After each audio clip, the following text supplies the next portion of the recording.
FIR ही नहीं दर्ज करते और फिर कहते हैं कि क्राइम कम हो। दोस्तों बहुत बहुत स्वागत करता हूं आप सभी का। बिना देर किए मैं आपको एक वीडियो दिखाने जा रहा हूं। इस वीडियो को आप लोग जरा ध्यान से देखिएगा। दोस्तों ये जो वीडियो मैं आपको दिखा रहा हूं ये उत्तर प्रदेश की राजधानी लखनऊ का वीडियो है। इसमें शालू चौरसिया नाम की एक लड़की अपने घर के अंदर अपने भाई के साथ फ्लैट में थी, तभी उसके फ्लैट में जबरन कुछ लोग घुसते हैं और घर में घुसते ही किस तरीके से लड़की और उसके भाई को पीटा जाता है। दोस्तों ये तस्वीरें देखिए और आप समझिए उत्तर प्रदेश में क्राइम कितना कम हो गया है, उत्तर प्रदेश में कितना राम राज्य आया है। ये तस्वीरें खुद ब खुद गवाही दे रही हैं किस तरीके से एक लड़की के साथ यहां मारपीट हो रही है और गुंडों में जरा भी खौफ नहीं है, जरा भी खौफ नहीं है दोस्तों। क्योंकि अगर इनके अंदर पुलिस कानून का डर होता तो फिर ये इस तरीके से सरेआम किसी के फ्लैट में नहीं घुसते और एक लड़की के साथ मारपीट नहीं करते, उसके साथ छेड़खानी नहीं करते। दोस्तों जो लड़की यहां पर आपको नजर आ रही है उसका नाम है शालू चौरसिया, जो लखनऊ में रहती है, पढ़ाई करती है। वो एक अपार्टमेंट में रहती है। आरोप ये है कि अपार्टमेंट का अध्यक्ष उनके साथ छेड़खानी करता है। मारपीट तो उसने की, आपने देखा, और ये आए दिन शालू चौरसिया को परेशान करता है। जब शालू चौरसिया ने थक हार कर पुलिस थाने में रिपोर्ट दर्ज करानी चाही तो पुलिस ने रिपोर्ट दर्ज करने से इनकार कर दिया, एफआईआर दर्ज करने से मना कर दिया। दोस्तों ये मैं नहीं, शालू चौरसिया ने उत्तर प्रदेश पुलिस पर गंभीर आरोप लगाए हैं।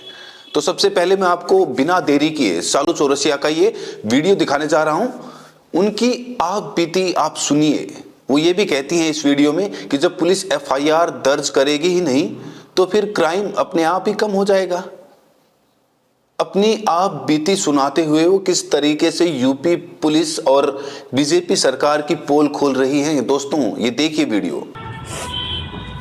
मेरा नाम शालू चौरसिया है और मैं IIM तिराहल्ली सिटी में रहती हूँ, कुटीर अपार्टमेंट में। वहाँ का अध्यक्ष जो है मेरे साथ मारपीट करा था, छेड़खानी करा था और मेरा फ़ोन ज़बरदस्ती छीन करके ले गया था। मैं 4 दिन से मड़ियाव थाने का चक्कर लगा रही हूँ और ये लोग एफआईआर नहीं दर्ज कर रहे हैं। और क्यों नहीं दर्ज कर रहे हैं मेरे को रीज़न भी नहीं बता रहे। और मैं 4 दिन से अपने रूम पे भी नहीं जा रही हूँ, बाहर अपने दोस्त के वहाँ अपने भाई के साथ रुकी हुई हूँ। यही है यूपी पुलिस की सच्चाई। और यही लोग कहते हैं कि क्राइम कम हो गया है यहाँ का, एफआईआर ही नहीं दर्ज करते और फिर कहते हैं कि क्राइम कम हो गया है। और बेटी बचाओ और पता नहीं क्या क्या बेटियों का नारा ये लोग देते रहते हैं लड़कियों के नाम पे। सोचिए दोस्तों ये है उत्तर प्रदेश का हाल। उत्तर प्रदेश में बेटियां कितनी सुरक्षित हैं, इस बेटी की गवाही से साफ अंदाजा लगा सकते हैं। यहाँ कोई आरोप प्रत्यारोप की बात नहीं है।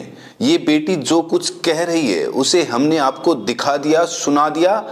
अब आप खुद ही अंदाजा लगाइए कि एक बेटी कितना ज्यादा यूपी में परेशान नजर आ रही है और कितना ज्यादा वो खुद को प्रताड़ित महसूस कर रही है। इस पूरे मुद्दे पर जोर शोर तरीके से आवाज उठाई है चंद्रशेखर आजाद ने। उन्होंने एक्स पर एक पोस्ट लिखा है इससे संबंधित।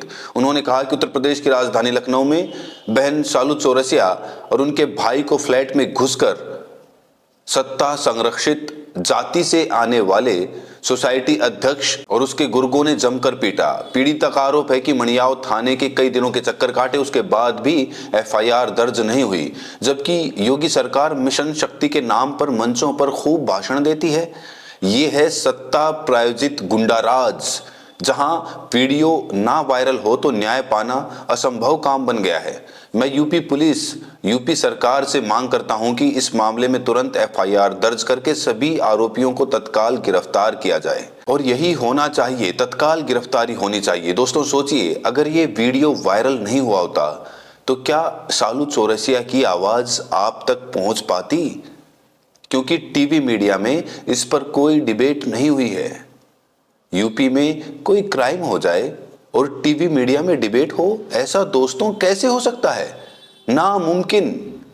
और शालू चौरसिया जो एक बेटी हैं, पढ़ाई कर रही हैं, वो पढ़कर कुछ बनना चाहती हैं, कुछ कर दिखाना चाहती हैं, लेकिन जब उनके पीछे ऐसे गुंडे पड़ जाएंगे घर में घुसकर ही मारपीट करना शुरू कर देंगे, मोबाइल छीन लेंगे, पुलिस एफआईआर दर्ज नहीं करेगी, तो फिर बेटियों को इंसाफ कैसे मिलेगा?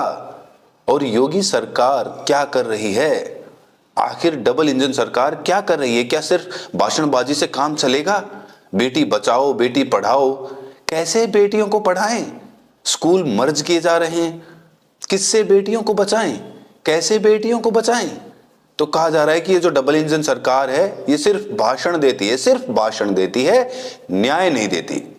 और अगर ये सरकार ठोस तरीके से काम करती तो इस तरीके से गुंडे नहीं पनप पाते। कहा तो जा रहा है कि गुंडे यूपी छोड़कर भाग गए। अरे गुंडे यूपी छोड़कर भाग गए तो ये किस तरीके से सरेआम गुंडे ही हो रही है? ये यूपी की ही तस्वीरें हैं, लखनऊ राजधानी में ऐसा हो रहा है। और पिछले दिनों आपको याद होगा राजधानी लखनऊ में ही पेशाब चटवाया गया था एक दलित को, दलित बुजुर्ग से, आपको याद है? तो ये सब क्यों हो रहा है? ये सब इसीलिए हो रहा है क्योंकि जो सरकार है वो हिंदू मुस्लिम करने में व्यस्त है। उसको तो बस हिंदू मुसलमान करवा दो। लेकिन इस सरकार की एक और खासियत है, आरोपी मुसलमान हो तब कानून बड़ा ही सख्त हो जाता है, लेकिन अगर कुछ और आरोपी निकल जाए तो उसकी मौत हो जाती है। जैसे इस सोसाइटी का जो अध्यक्ष है उसके खिलाफ अभी तक कोई कार्रवाई नहीं हुई है, पुलिस ने एफआईआर दर्ज नहीं किया। आखिर क्यों? कौन बचा रहा है इस गुंडे को? क्या ये सत्ताधारी पार्टी का सदस्य है, गुर्गा है? क्या ये मुख्यमंत्री का खास है इसीलिए इसे बचाया जा रहा है? तो अगर ऐसे ही कानून काम करेगा तो इसे भेदभाव ना माना जाए तो क्या कहा जाए? कानून के सामने सब बराबर हैं। अपराधी अपराधी होता है, चाहे वो किसी भी जाति धर्म का हो। अगर इस नीति पर सरकार काम नहीं करेगी तो आने वाले दिनों में इस सरकार का सिस्टम खुद ही कोलैप्स हो जाएगा। इस तरीके से काम नहीं चलेगा कि एक अपने वाले को बचा लो, दूसरे वाले को फंसा दो। दूसरा वाला रहे तो उसको खूब अच्छे तरीके से कुटाई करो, कानून सही तरीके से लागू करो। अपना वाला रहे तो फिर उसके कॉलर ऊंची करके उसे भगा दो। ये सब नहीं चलेगा। तो सालू चौरसिया को इंसाफ मिलना चाहिए और जो मणियाव थाना पुलिस है उसे तुरंत एफआईआर दर्ज करके उस आरोपी को तुरंत गिरफ्तार करके कोर्ट में पेश करना चाहिए। सख्त से सख्त सजा ऐसे लोगों को मिलनी चाहिए, इससे कानून का इकबाल बुलंद रहे। बहरहाल दोस्तों, इस वीडियो में इतना ही। आपको क्या लगता है, क्या यूपी पुलिस निष्पक्ष तरीके से काम कर रही है? और आप ये वीडियो देश के किस कोने से देख रहे हैं? प्रतिक्रिया जरूर दें। बहुत बहुत शुक्रिया।